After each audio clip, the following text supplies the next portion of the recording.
Good morning. Good morning. Welcome to Scots Kirk Presbyterian Church this morning. I'm Elder Herbert Loud, and on behalf of our pastor Jim Mitchell and our session, I'd like to welcome all you members and visitors who are here both in person and virtually to our worship service this morning. Announcements are in your bulletin. I would just like to make a couple. Next Sunday early in the morning, our clocks will move forward by an hour, so everybody needs to go to bed earlier next Saturday night and be sure to be here at the appropriate time. Also, one of the missionaries that we support is Scott and Victoria Andes, who work with Reformed University Fellowship at University of South Carolina in Columbia. Victoria has been diagnosed with colon cancer, and we would just like for everyone to keep her and Scott in your prayers. Today is a Sunday on which we will celebrate the Lord's Supper, so please be preparing your hearts for that. If you would take a minute to prepare your hearts for worship.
Call to worship this morning is taken from Psalm 24, verses 1 through 10, the entire psalm.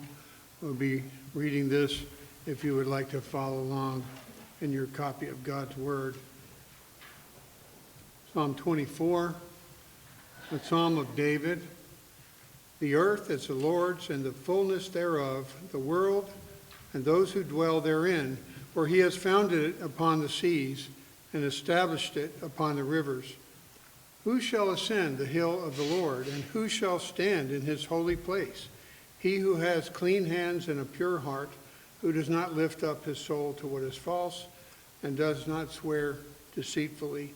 He will receive blessing from the Lord and righteousness from the God of his salvation. Such is the generation of those who seek him, who seek the face of the God of Jacob. Lift up your heads, O gates, and be lifted up, O ancient doors, that the King of glory may come in. Who is this King of glory? The Lord, strong and mighty, the Lord mighty in battle. Lift up your heads, O gates, and lift them up, O ancient doors, that the King of glory may come in. Who is this King of glory? The Lord of hosts. He is the King of glory. Let us sing a song of worship to the King of Glory. Crown him with many crowns, number 295. It's in your bulletin. Please stand.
pray.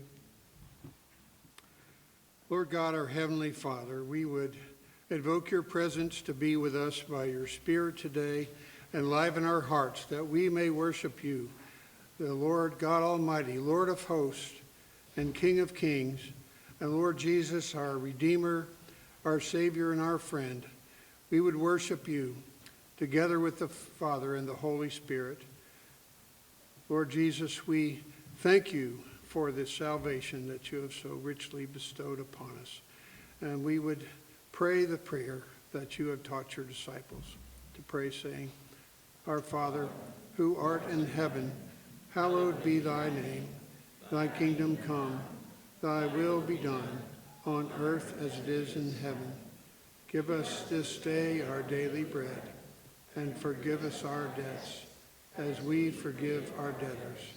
And lead us not into temptation, but deliver us from evil.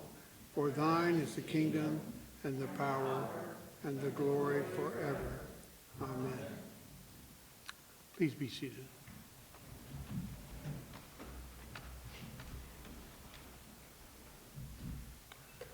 It's appropriate when we come to worship our holy God that we confess our sins.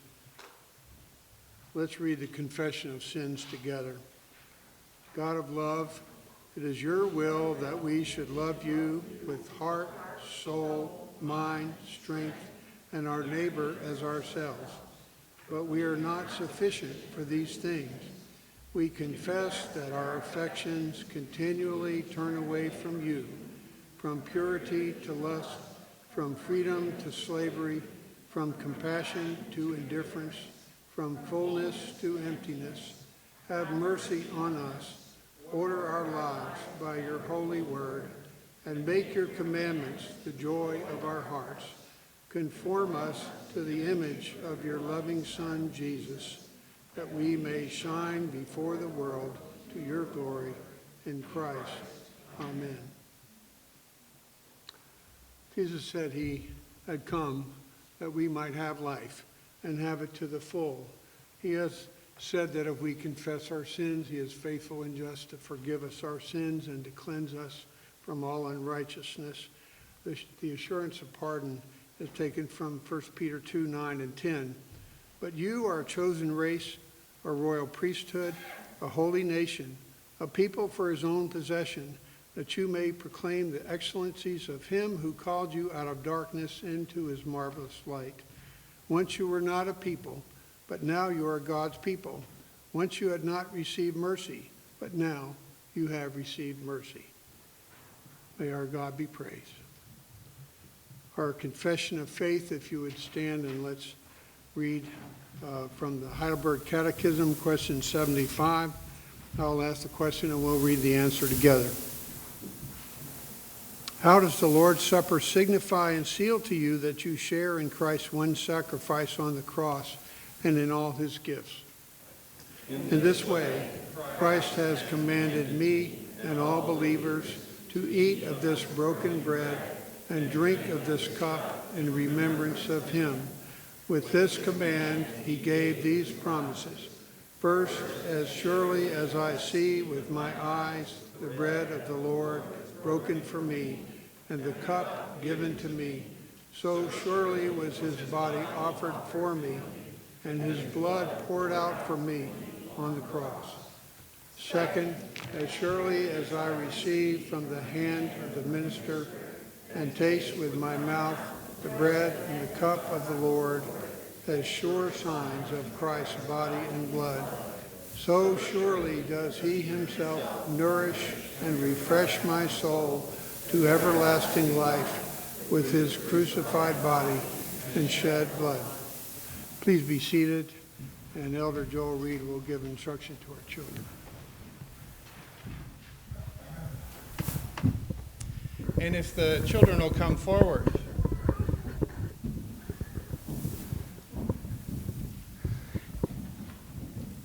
Well, good morning, everyone. I want to make sure that everybody gets here. Oh, it's okay. There you go. Okay. We can share, right? So, in our in the sermon today, you're going to hear a word, and I'm going to ask you if you know what it is. Have you know what fasting is? Okay. You do? What is fasting? You don't know? Not either. Fasting is one of those things that we read about in the Bible, but the basic idea of fasting is we give up the things that are not important so we can focus on that which is most important.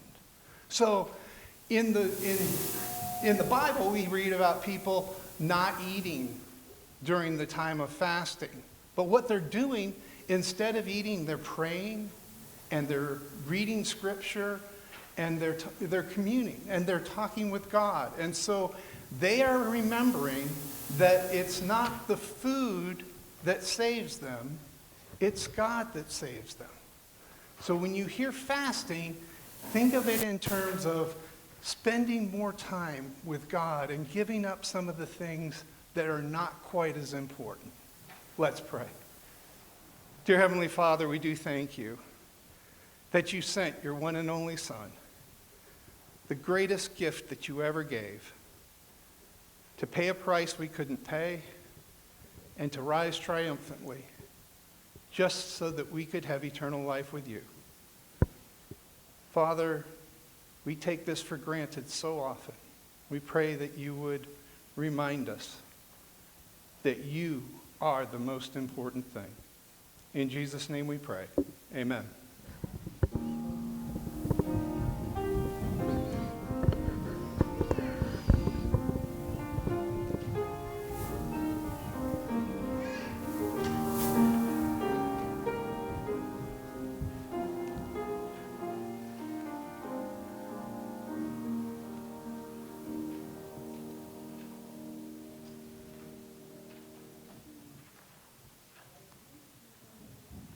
Our scripture reading for today is from Isaiah 58 and verses 1 through 14, the entire chapter.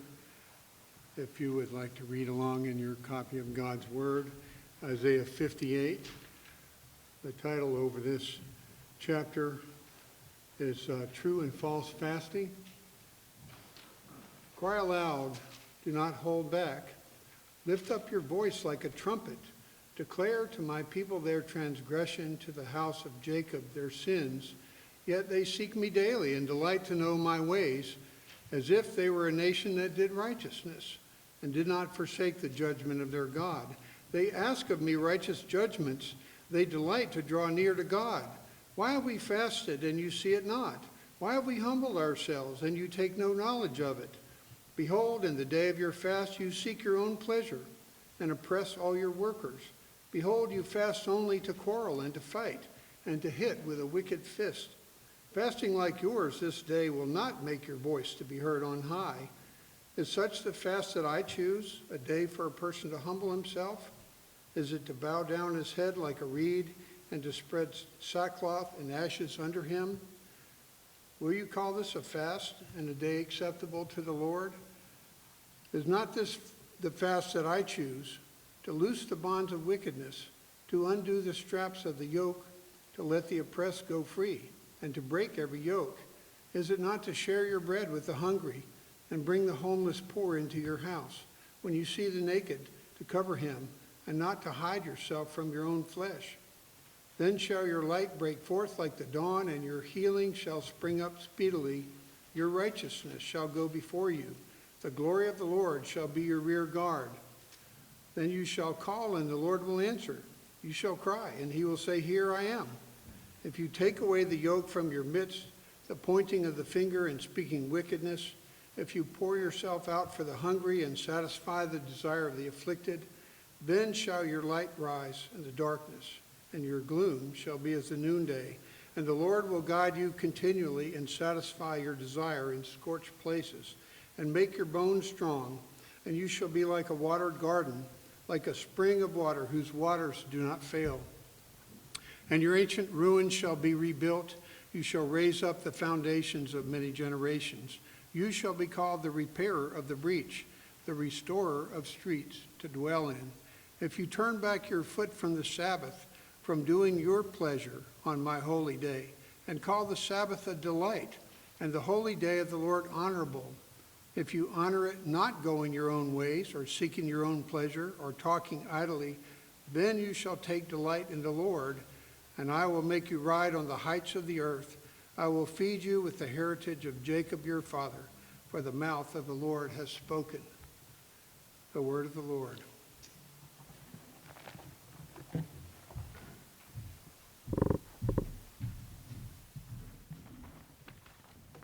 Let us pray together. Holy, holy, holy is the Lord God Almighty, who was and who is to come. A triune God, as we bow before you, we recognize that the angels in heaven declare your praises because you are worthy to be adored, and they do so continually. May our mouths be filled with joyful praise because of who you are and what you've done. Your eternal word has spoken this world into existence, and you hold every molecule together by your sovereign power, and you direct all things towards your ultimate ends, for from you and through you and to you are all things. To you be the glory forever. O Lord, as we recognize that you are the King of kings and Lord of lords, that Christ has given all authority in the church and reigns from on high, even over us today. We recognize that what we have come to do today is not merely a human activity, but it is by your sovereign hand, by your good providence, we are here, and you have called us to your table. And no other human being presents these elements, but you feed your people spiritually by Christ and what he's done on the cross. We thank you for the mercy you've shown us in calling us out of darkness into light. And Lord, if there are any who have not yet trusted in Christ today to be their righteousness, and to know that no works of the law, no good deeds shall ever equal the standard of perfection that you require, Lord, convert them, give them the new birth, show them by the light of your word, the truth today, and draw them to Christ, that they may trust in him all of their days and forever. We thank you for the joy, the new life we have in Christ, the relationships you've given here at Scots Kirk. We pray that you continue to strengthen those ties. And Lord, we think about how the pandemic has jostled and changed many of our relationships in terms of how many people we have contact with. And I pray particularly that you would strengthen friendships, strengthen the relationships between family members, strengthen our relationships in this community. Give us opportunities to be gospel neighbors, to show hospitality. Lord, I particularly pray for marriages, that you would help those who have been forgiven of so much in Christ to forgive one another, to strengthen marriages of a few years, of many years. Lord, we continue to need your grace in our relationship with one another in this most intimate relationship. So help us, we pray, and prepare those who are now thinking of marriage or engaged to be married. We particularly lift up Chris Baker and Victoria Chanel and ask your blessing on their marriage to come. Prepare them by your word to glorify you in their lives together. We thank you, Father, that you have brought about this institution for your glory. And we thank you for godly offspring, for covenant children. How good it is to see those who have come forward even today in this worship service to hear the word, help parents to lead their young ones in the nurture and admonition of you, our holy God. And Father, we also pray for those who are sick and needy amongst us. We've heard of Victoria Andes and this diagnosis with colon cancer. And Lord, we pray for effective treatment, for wisdom for the Andes, that you might cause her to comfort others through this affliction, that you would use her in a glorious way for your name's sake, even during this difficult time, and bless the ministry of Scott and Victoria, two international students. Lord, we pray for the Mitchells and their Ali Mitchell and the ministry he has to Muslims and has had for many years. Lord, we pray for the work that is to come, and we ask also for your care over the Goodmans in Wales and foreign missions, and we think about the Kings in Spain and ask, Lord, your blessing on them and the Whitties and others that you've called to that country, for the Bonias. We pray for the work of the hospital in Sahiwal, Pakistan, for the deeds of love and mercy which come with the preaching of the gospel. Pray for the doctors and nurses and the Ackermans who lead that work. Lord, in our own congregation, there are other needs. There are those who are experiencing problems with mobility.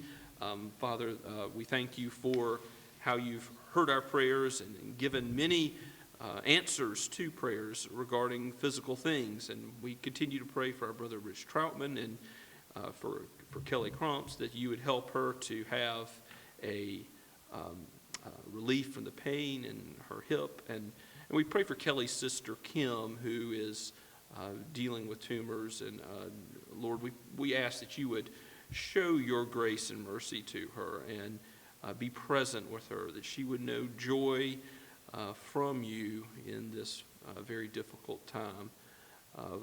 Lord, we continue to lift up Raymond's brother Al and his struggle with cancer. We lift up Gay and Larry Schaefer and pray for them and ask that you would continue to heal them as you have been doing and as you have been their aid, Lord. Be their aid still.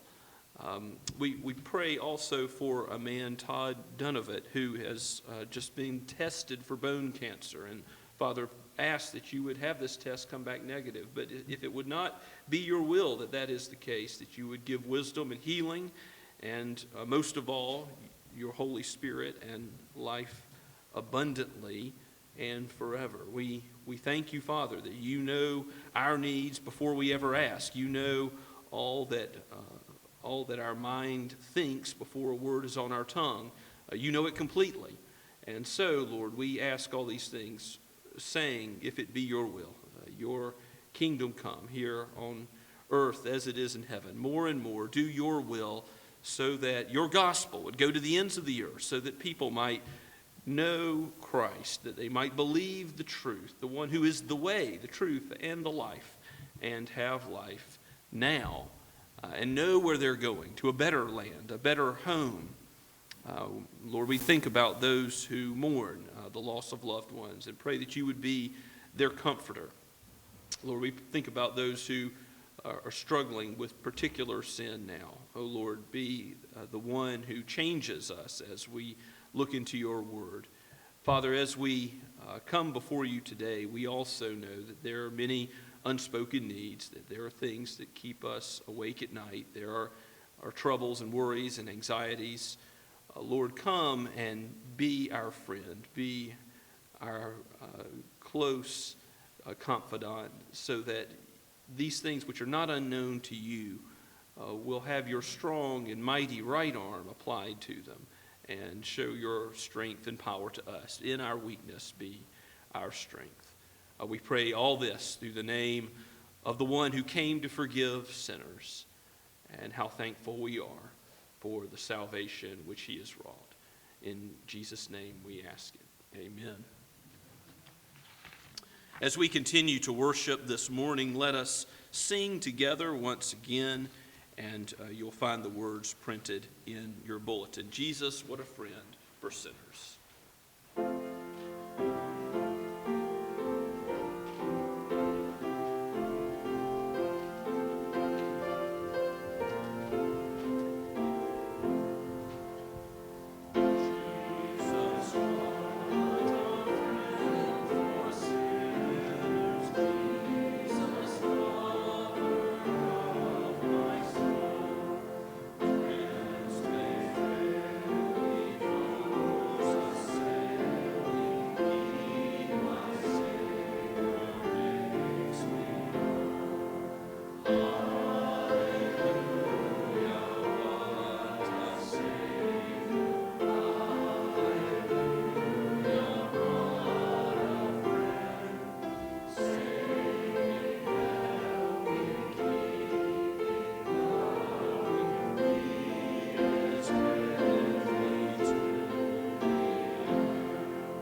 Let us pray. Father, Son, and Holy Spirit, your love is with us until the end. And indeed, you will follow us all of our days. And Lord Christ, you've prepared an eternal home, a place where there are many mansions, and you are making all things new. You are the Alpha and the Omega. You are eternal God, and you have given us your Spirit. So, Lord, let us live by the Spirit. Let us walk by the Spirit. Enjoy with the fruit of the Spirit, overflowing in praise and thanksgiving for this opportunity we have now to come before your throne unafraid. Even though you are a holy God, you are a kind and compassionate God who has forgiven and called us your children. For that we are thankful. And let us walk in joy as we leave this place, as we live our lives in our various callings and vocations. May we do it all for the sake of your great name. Even what we give now in tithes and offerings, we pray would be for the sake of the expansion of your kingdom, that your gospel may go forward to the ends of the earth. For we ask it all in Christ's name. Amen.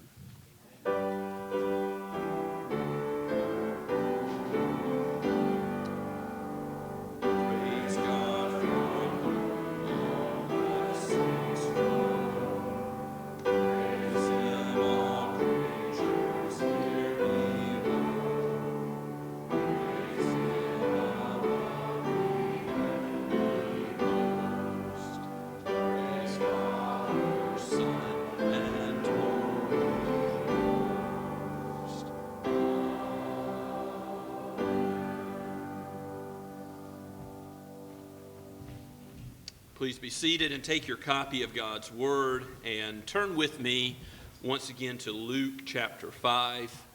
This morning we're going to close out the 5th chapter as we look at just verses 33 through 39 of chapter 5. So to refresh you on what happened last week, Jesus has come and he has healed the leper. He has healed the man who was lowered down into the room where Jesus was, and he made him to walk and forgave his sins. And then Matthew is called, Levi is called, the tax collector. He leaves everything and follows Jesus. And what does he do after that? He throws a party. He invites all of his friends, all others who were lowlives, despised by society. And he brings them so that they too might know Jesus. But some of the Pharisees, some of the scribes end up talking to Jesus on that occasion, at that party. And we're going to read about what that conversation is like at verses 33 and following. So let's hear the word that is penned by Luke the physician, but also breathed out by God himself for each of us today. This is God's word. And they, that is the Pharisees, said to him, that is Jesus, the disciples of John fast often and offer prayers, and so do the disciples of the Pharisees, but yours eat and drink. And Jesus said to them, can you make wedding guests fast while the bridegroom is with them? The days will come when the bridegroom is taken away from them, and then they will fast in those days. He also told them a parable. No one tears a piece from a new garment and puts it on an old garment. If he does, he will tear the new, and the piece from the new will not match the old. And no one puts new wine into old wineskins. If he does, the new wine will burst the skins, and it will be spilled, and the skins will be destroyed. But new wine must be put into fresh wineskins. And no one, after drinking old wine, desires new, for he says, the old is good. Let's pray together. O Lord Jesus, pour into our hearts the joy which we have as a privilege of being called the children of God, as being those that know you. And Lord, use your word to convert, to sanctify, and ultimately to glorify, for your love is with us till the end. We pray all this in Jesus' name. Amen. So there are the crowds, and they ask these questions about why is it that Jesus and his disciples are different than John and his disciples. See, they're trying to drive a wedge between the disciples of John the Baptist and the disciples of Jesus. Now, we've already seen from earlier in Luke's gospel, Jesus and John are on the same team. They preach the same gospel of repentance and of the kingdom of God. And Jesus is certainly different than John. John is out in the desert. He is wearing sackcloth. He is living in a different way as he prepares people to mourn for their sins and the arrival of the king. But later, when Jesus is asked, where is the kingdom of God? And you might see this in our focus verse printed in the bulletin, right at the very top of the order of worship in Luke 17. Jesus says, behold, the kingdom of God is in the midst of you, or among you. Where is the kingdom of God? They're looking for it. It's right here. Jesus is the king of the kingdom. The king has arrived.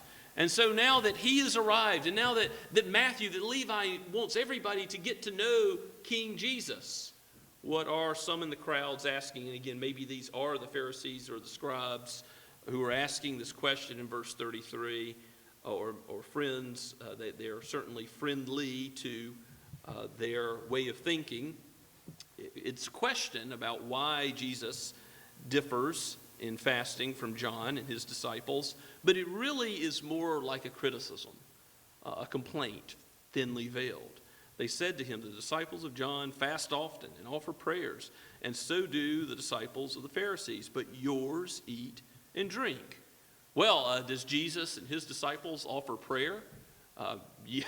Luke is constantly pointing out how Jesus himself is going to his Father in prayer and how he instructs us on how to pray. That's going to be a theme of Luke's gospel.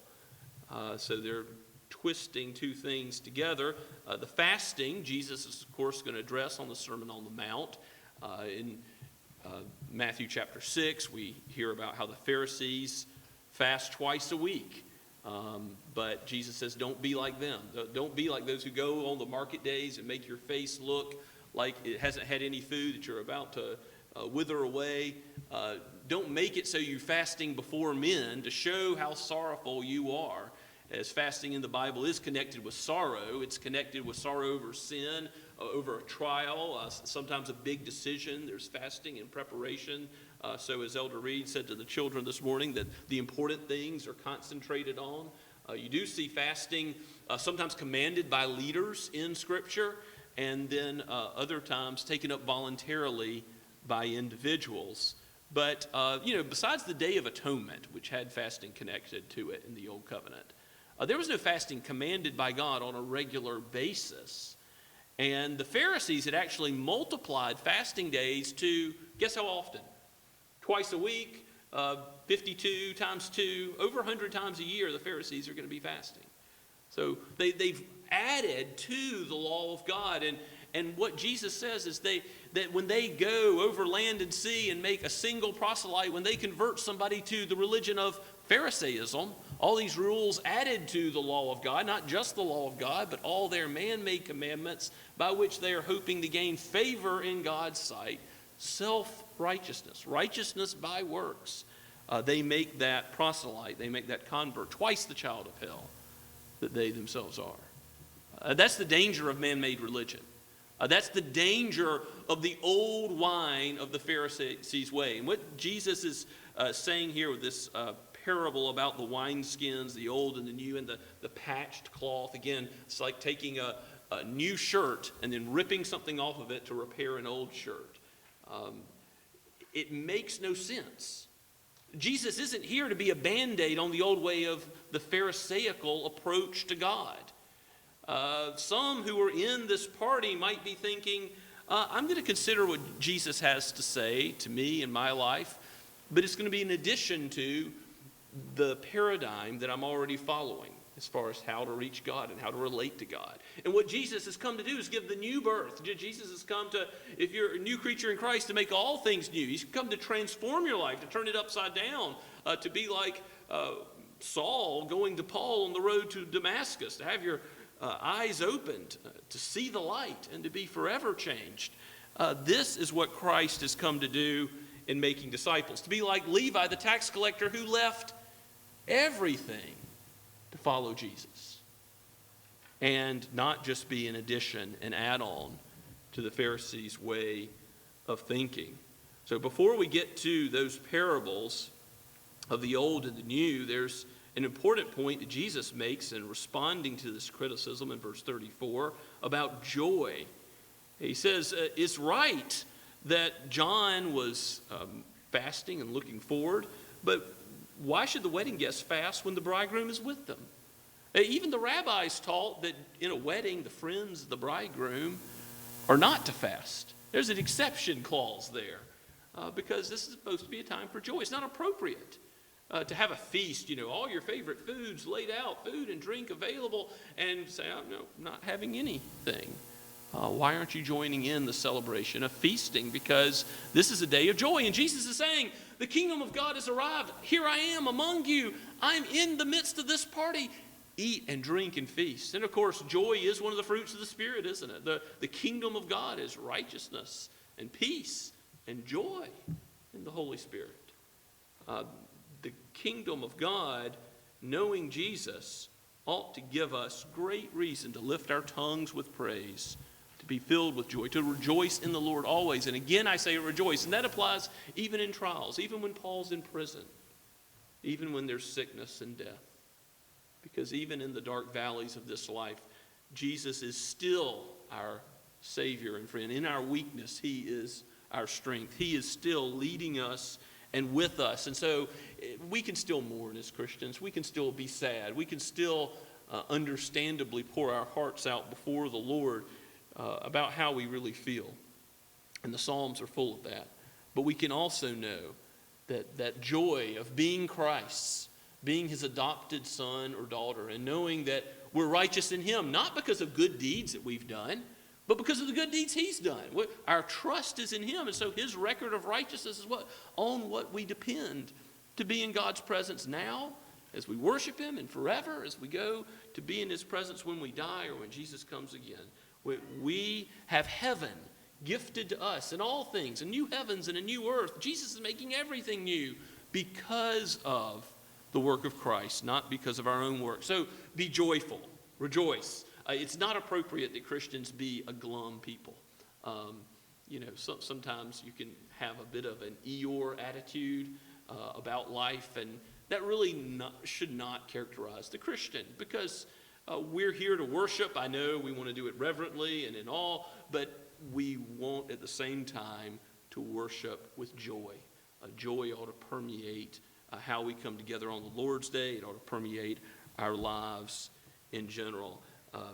Because Jesus is still with us. Yes, there is something ominous that Jesus says in verse 35. The days will come when the bridegroom is taken away. What does He mean? Well, in Luke 9:51, Jesus says He sets His face like a flint towards Jerusalem. He marches to the cross because that's His mission, to lay down His life for His sheep. And when He's there, His own disciple, Judas, betrays Him. You can read about that in Luke chapter 22. We're going there. We're getting there. And Jesus is taken away violently. He is crucified as a criminal. He is killed. But He takes His life up again.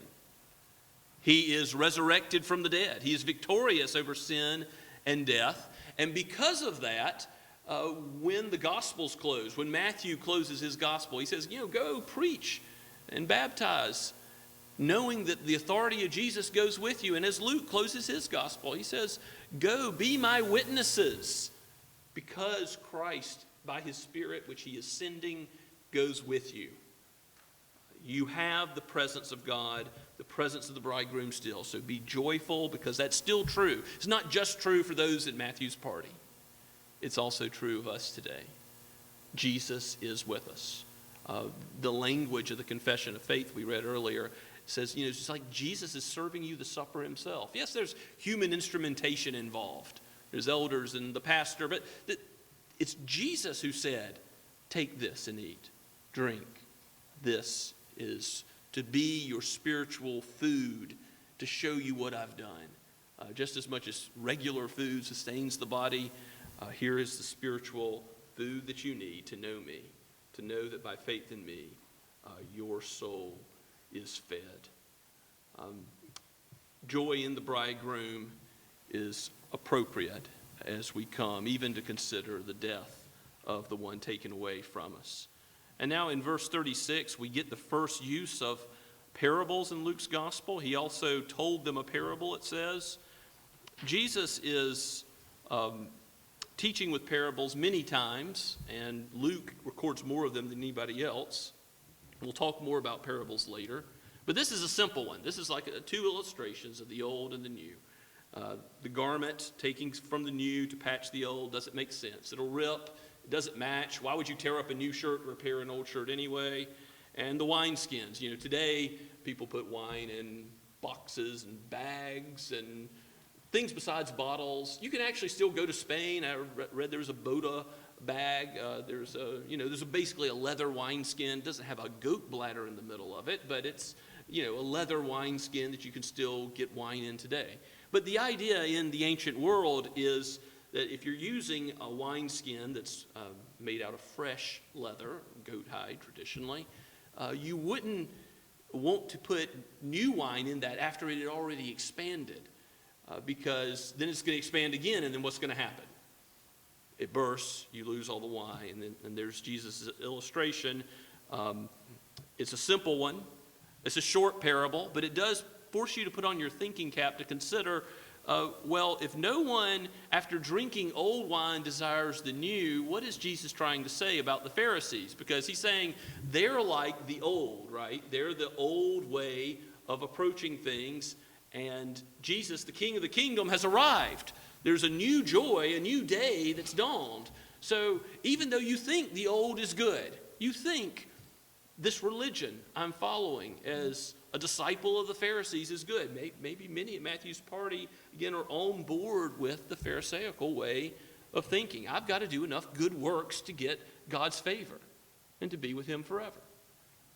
Many think like that today, don't they? Even in our own culture. I've got to be a good person, and then I'll go to heaven. Certainly a common thought of mankind. It's all religion in the world attempts to reach up to God, except for Christianity, which comes down by God's grace to us. So what Jesus is saying in verse 39, that no one after drinking old wine desires the new, for he says the old is good. He's saying to the Pharisees, you're too easily satisfied. You're looking to the old way that you're used to following and saying, this is good enough and maybe I'll add something to it, but this is the basic paradigm that I'm going to stick with. This is what I know and what I'm going to follow. And Jesus came to give not just a rejuvenated glory to Israel, take it back to the days of Solomon, restore the kingdom of Israel, throw off the yoke of Rome, to give liberation from worldly authorities. And he's over them. He tells Pontius Pilate, that you would have no authority over me except it be given from above. Jesus is over all worldly authorities, but he doesn't always do what his critics want him to do. And when he was on the cross giving his life for our sins, some taunted him and said, bring yourself down off the cross. Now, could he have done that? Of course he could have. But he chose not to. He chose not to give this worldly kind of deliverance. He chose not to provide the type of Messiah that the Pharisees and the scribes were looking for. He gives something that far exceeds it, far better. This abundant life, this new life. And he's going to make all things new. I mean, there's going to be a new heavens and a new earth with a new Jerusalem. You read about that in the book of Revelation. Look at chapter 21, right at the end, as God describes the beauty of what it will be like as we exist with him forever. And there's no more crying or sadness or pain. There's all tears that will be wiped away. And so we ought to remember with the disciples like Levi, like Matthew, who left everything to follow Christ. It may seem that the world will make fun and jeer at us for this choice.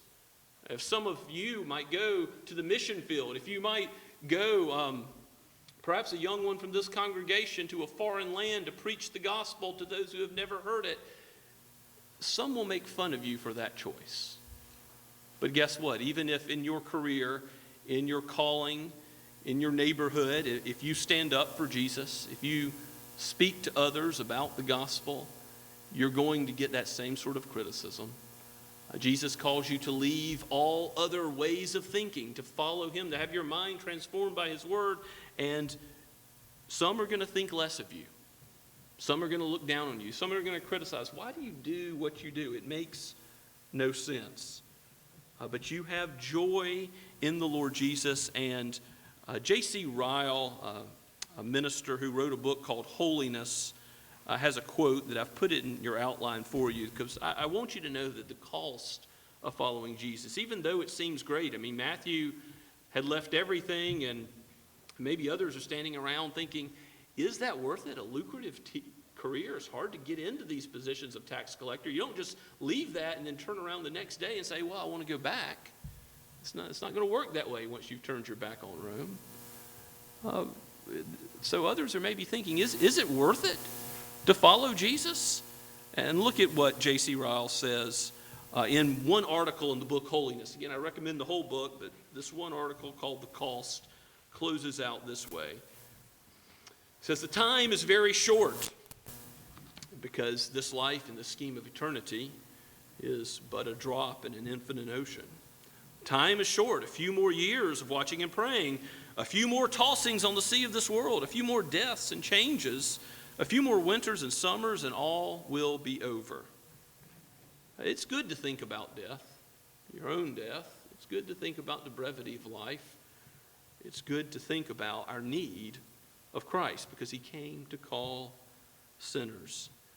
J.C. Ryle goes on. He says, we shall have fought our last battle and shall need to fight no more. The presence and company of Christ, the arrival of our King, being with us, will make amends for all we suffer here below. When we see as we have been seen and look back on the journey of life, we shall wonder at our own faintness of heart.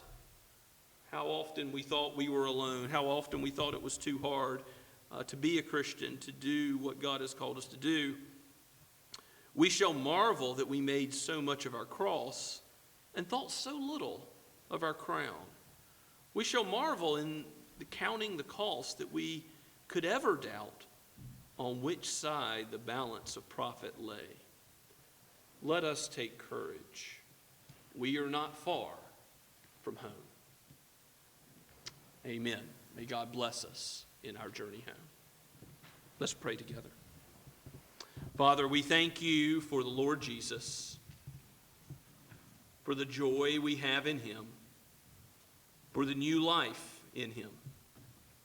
And we pray that you would give our hearts courage as we journey towards home. Indeed, where Christ is, that is where all joy lays. And we thank you, Father, that you have given him all authority over the church, and that you have instituted this supper, this meal, for our benefit. You know that we need your word, and we need these two signs, these visible, tangible, sensible things. So strengthen our souls by them, we pray. In Christ's name, amen. And now as we respond to the word and prepare for the Lord's Supper, let us sing again the power of the cross, verses 1 and 2. Let's stand as we sing.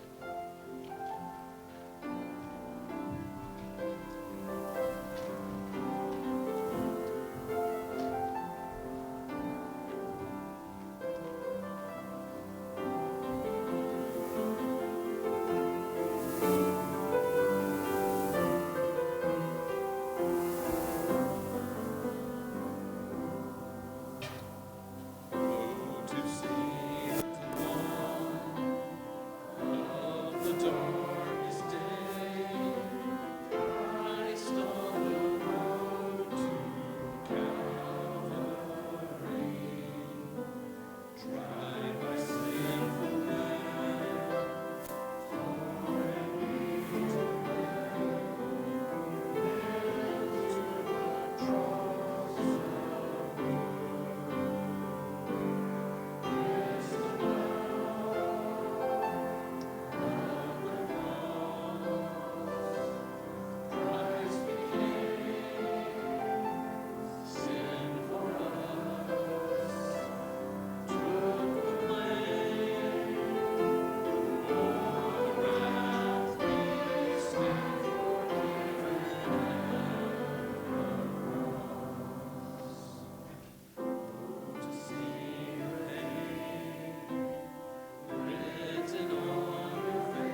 Please be seated. As we come to this table, I remind you, as I often do, this is not the table of Scots Kirk Presbyterian. It's not the table of the ARP, the Associate Reformed Presbyterian Church. This is the table of the Lord Jesus Christ. And so if you're with us today, if you are a member in good standing of a Bible-believing church, meaning you've confessed your faith before men, you've joined with a local congregation and said that your trust is in Christ, that you are a sinner in need and have no hope of heaven except in him, then come. Take courage. Be strengthened today. Come to this table with joy, knowing that every sin, every bitter word, every ugly thought has been banished in the cross. It has been nailed to the cross, and God remembers it against us no more. As far as the east is from the west, so he forgets our sin and counts it against us no longer. As we come to the Lord's Supper, the Apostle Paul does give instruction to the Corinthian church that are not to eat and drink if they don't discern the body and blood of Christ. And certainly what that means at a minimal is some understanding of what's going on. So that's why we tell children not to partake if you're not of the age yet where you understand and have made that public profession of faith. And if you're not a Christian today, if you don't know the Lord Jesus, we want you to see the gospel presented that's just been preached. And we want you to consider what Jesus has done for sinners. And we want you to come and trust in him. But don't partake yet until that is your own conviction of your own heart. So I read the words of institution that the Apostle Paul wrote down in 1 Corinthians chapter 11. For I received from the Lord what I also delivered to you, that the Lord Jesus, on the night when he was betrayed, took bread, and when he had given thanks, he broke it and said, "This is my body, which is for you. Do this in remembrance of me." And in the same way, he also took the cup after supper, saying, "This cup is the new covenant in my blood. Do this as often as you drink it in remembrance of me. For as often as you eat the bread and drink the cup, you proclaim the Lord's death until he comes." Let's pray together. Father in heaven, we bless you for your wisdom in providing this meal. Take these common elements and sanctify them to a holy use so that we would see, just as surely as our body needs food, we need the gospel. We need Christ. And strengthen us by that gospel, for it is not just what begins the Christian life, but it is what sustains and powers us to live for you. By your Spirit, work in us now to love you and adore you and joy in you more fully, as you have given us all things in Jesus. In his name we pray. Amen.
reminder about these packages. The first element of the bread is contained in the top if you pull the first tab off, and then the second element of the fruit of the vine is below that, which we'll open in just a moment.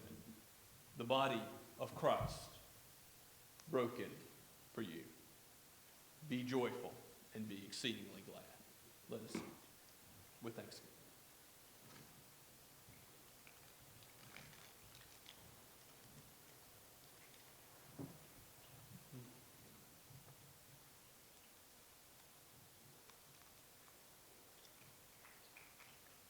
After supper, Christ relates the cup of blessing for us, to be the cup of his poured out blood, the cup of judgment for him. By his wounds we are healed. Let us drink with thanksgiving.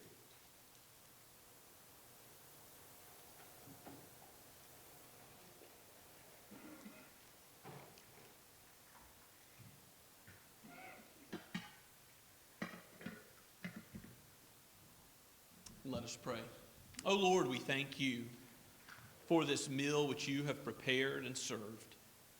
And now let us go out with it, strengthening us spiritually, so that by the power of the gospel, we will live all of our days for your glory. And leave everything to follow you. In Jesus' name we pray. Amen. And let us stand and sing the final two verses of the Power of the Cross.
Now may the grace of the Lord Jesus Christ and the love of God the Father and the fellowship of the Holy Spirit be with you now and forever.